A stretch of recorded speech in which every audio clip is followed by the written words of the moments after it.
Hello everyone, today I am going to solve example 3.3 part A of chapter 3 in Gupta and Kapoor. So 3.3A जो part है वो कह रहा है among the digits 1, 2, 3, 4, 5. At first 1 is chosen. सबसे पहले हमने इन डिजिट्स में से एक नंबर को चूज किया है and then second selection is made among the remaining 4 digit. फिर अगर हम कोई भी एक इसमें से चूज करते हैं तो उसके बाद टोटल नंबर हमारे पास 5 बचेंगे. फिर हम उनमें से भी एक डिजिट को चूज कर लेते हैं. फिर बोल रहा है assuming that all 20 possible outcomes have equal probability. अब बोल रहा है कि जो 20 पॉसिबल आउटकम्स आएंगे उनकी जो प्रोबेबिलिटी होगी वो सभी इक्वल होगी. बट हमको अभी ये भी पता करना पड़ेगा कि ये 20 पॉसिबल आउटकम्स आएंगे कैसे. चलिए ठीक है, वो भी हम निकालते हैं. अब आगे देखिए ये बोल रहा है find the probability that an odd digit will be selected. तो ठीक है, सबसे पहले तो हम ये पता कर लें कि ये 20 पॉसिबल केसेस कैसे आएंगे. अब देखिए यहाँ पे टोटल 5 हमारे पास डिजिट है. एक डिजिट को हम किस तरह से पिक कर सकते हैं, तो देखिए कितने तरीके हैं. वो तरीके हैं 5C1. 5C1 वेज हैं जिनमें कि हम कोई भी एक डिजिट को सेलेक्ट कर सकते हैं. अब अगर हमने एक डिजिट सेलेक्ट कर लिया तो अब मान लीजिए हमने 1 सेलेक्ट किया है, रिमेनिंग बचते हैं हमारे पास 1, 2, 3, 4. पहले 5 थे तो उन 5 में से किसी भी एक को सेलेक्ट कर लिया, उसकी प्रोबेबिलिटी यहाँ से आ जाएगी.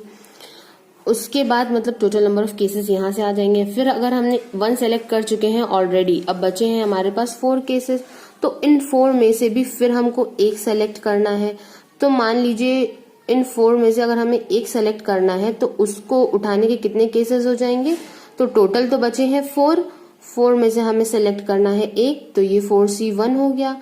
तो हम 4C1 वेज में जो 4 डिजिट्स बचे हैं उनमें से 1 को ड्रॉ करेंगे इतने वेज से. तो यहाँ पे टोटल नंबर ऑफ केसेस हमारे कितने हो गए.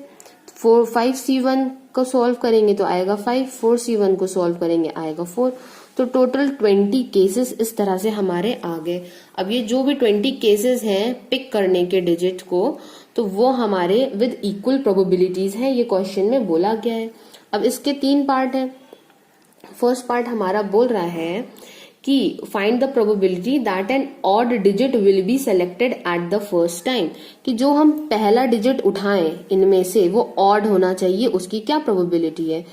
तो फर्स्ट डिजिट पिक करें और वो ऑड आए, तो देखिए पहला ऑड तो 1 है, तो अगर पहला डिजिट हमारा 1 आया तो रिमेनिंग क्या हो सकते हैं, 2 आ सकता है. हो सकता है 1 उठाया हो उसके बाद 3 आया हो सकता है 1 आया हो उसके बाद 4 आया हो, 1 आया हो फिर 5 आया हो.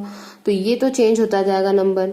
अब देखिए दूसरा केस क्या हो सकता है हमारे पास, कि हो सकता है कि ऑड डिजिट में हमने 3 पिक किया हो, उसके बाद क्या आया, कौन सा आया हो, 3 के बाद 1 आ गया हो, फिर क्या आया हो, 3 हो, 3 के बाद 2 हो, फिर क्या हो सकता है 3 हो सकता है, 3 के बाद 4 हो सकता है, 3 के बाद 5. अब देखिए हमने यहाँ पे 3, क्योंकि देखिए इसमें बोला है ना फर्स्ट नंबर जो पिक करे वो ही ऑड होना चाहिए, तो फर्स्ट नंबर ही इसलिए हम ऑड ले रहे हैं.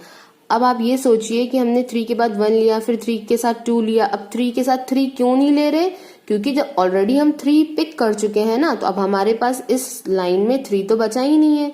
तो 3 अगर पिक किया है तो 3 के साथ इन 4 में से कोई भी आ जाएगा.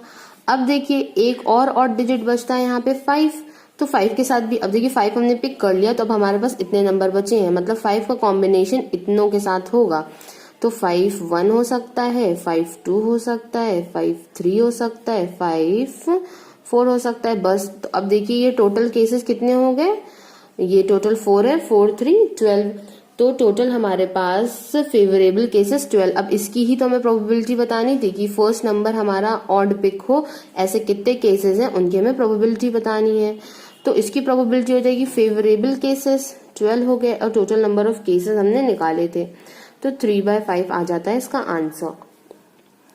अब देखिए जो सेकेंड पार्ट है इसका, सेकेंड पार्ट इसका कह रहा है find the probability that an odd digit will be selected the second time, मतलब कि ऑड डिजिट को हम सेलेक्ट करें सेकेंड टाइम पे। अब हमें देखिए ऑड डिजिट हमें कहाँ पे रखना होगा, सेकेंड प्लेस पे रखना होगा। तो वो भी हमारे कितने टोटल केसेस आ जाएंगे, 12 केसेस ही आ जाएंगे। वो कैसे, देखिए अब फर्स्ट डिजिट में देखिए अगर सेकेंड ऑड हो हमारा तो देखिए पीछे हम 1 कर देंगे, ये 2 हो जाएगा। फिर उसके बाद हमारा क्या हो सकता है, 3 1 हो सकता है, 4 1 हो सकता है, 5 1 हो सकता है। फिर उसके बाद देखिए 2 के भी सेम केसेस ही होंगे कि 2 3, हमें ऑड वाला अब सेकेंड प्लेस पे ही रखना है। 2 3 हो गया, 4 3 हो गया, 4 3 के बाद हो गया हमारा 5 3 हो गया।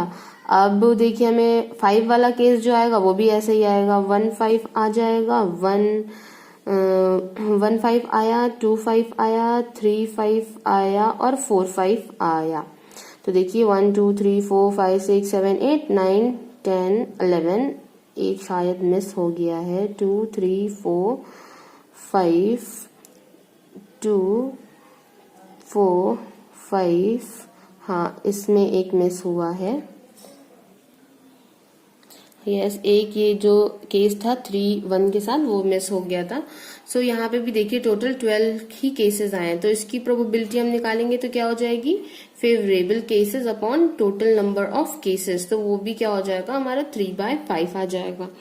अब देखिए इसका जो थर्ड पार्ट है, तो थर्ड पार्ट इसका क्या कहता है कि बोथ द टाइम्स, मतलब ये दोनों टाइम्स हम नंबर पिक करें तो हमारे पास कौन सा नंबर आना चाहिए, ऑड नंबर आना चाहिए। तो उसके केसेस देखिए 1 5 बन सकता है, या फिर 3 1 हो सकता है, या फिर क्या हो सकता है 3 5 हो सकता है, 1 3 हो सकता है, 5 1 हो सकता है, या फिर 5 3। देखिए 1 5 है तो 5 1, ठीक, 3 1 है तो 1 3, 3 5 है तो 5 3।